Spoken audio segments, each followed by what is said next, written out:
그러니까 이제 원전 폐기물 영구 저장 얘기가 이제 여전히 논란이 되고 있습니다. 이거는 이 폐기물 자체가 가면 갈수록 이제 쌓이기 때문에 맞습니다. 이걸 어떻게 이걸 저장할까? 이게 이제 엄청난 고민일 수밖에 없는데 이 핵심 내용을 좀 먼저 정리해 주시죠. 예. 지난 정부 말 그 원자력 진흥위원회에서 결정된 제2차 고준위 방패물 관리 기본 계획에 의하면 원전 부진의 그 건식 저장 시설, 중간 저장 시설과 영구 처분 시설 가동 이전에 한시적으로 운영한다는 방침을 세웠습니다.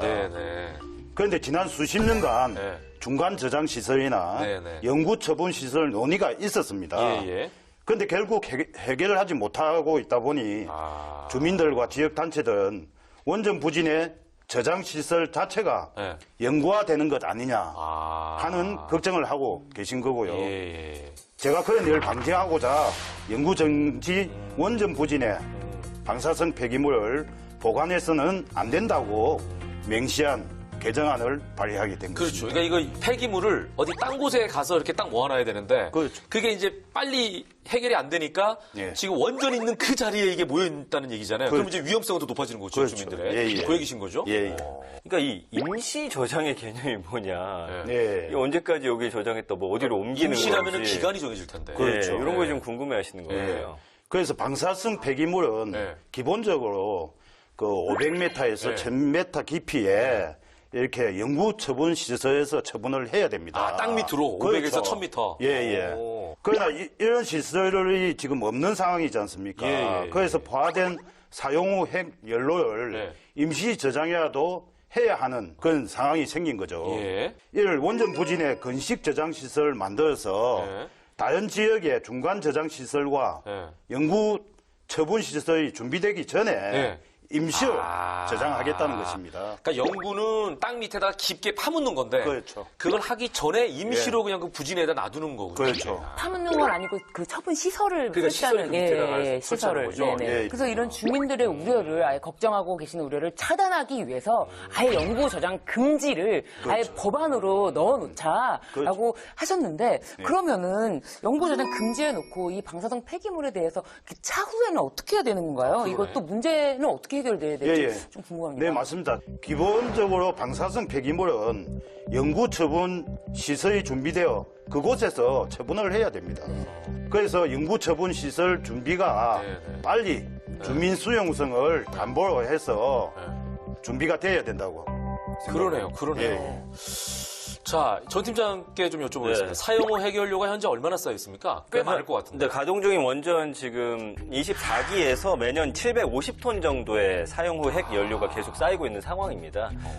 누정량이 2021년 기준 17,862톤이거든요. 현재 이것들이 원전 내 임시 저장 시설에 보관 중인데요. 2021년 4분기 현재 전체 저장 용량 대비 포화율이 98.1%. 포화율이 가장 높은 월성 원전이 올해 조밀 건조식 저장시설 증설로 좀 여유분을 확보를 했다고 합니다. 자, 이렇게 되면 이제 의원님 말씀하신 대로 안전한 연구 처리 시설이 조속히 만들어야 되지 않을까 이런 생각을 하게 되는데요. 해외에서는 사실은 원전 방사물 폐기물을 어떻게 처리하고 있나요? 해외 사례를 좀 보면 우리가 도움이 될 것 같아요. 외국의 경우에 현재 그 핀란드, 스웨덴, 프랑스, 스위스 등에서 방사성 폐기물 영구 처분 시설이 추진되고 있습니다. 그중 핀란드의 경우에 2025년부터 세계 최초 영구 처분 시설 온칼로가 운영될 예정입니다. 지하 450m 깊이에 다중 이 방백 처분 시스템을 갖추고 사용 후 핵연료 6,500톤을 처분하게 된다고 하는데 우리 정부도 지난해 핀란드와 공동 연구개발, R&D 등을 통해서 방패장 기술 협력을 강화하고 그 양국 정책에 대한 의견을 교환하기로 합의한 것으로 알고 있습니다. 그러니까 핀란드가 그런 기술을 가지고 있으니까 우리가 이제 기술 제휴를 할 수가 있는 상황이네요. 방사성 폐기물 관리법 개정안이 통과가 되면 뭐 어떤 효과를 기대하시는지 또 향후 남은 과제는 무엇인지 좀 정리해 주시기 바랍니다.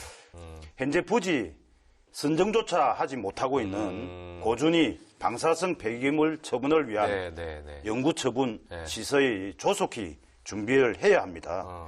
영구 처분 시설 경우 부지 선정에서 네. 건설, 운영에 이르기까지 네. 30년이 넘는 시간이 필요하기 때문에 예. 위에 세대 부담을 네. 줄이기 위해서는 언젠가 손 놓고 있을 수는 없지 않습니까? 그렇죠. 예.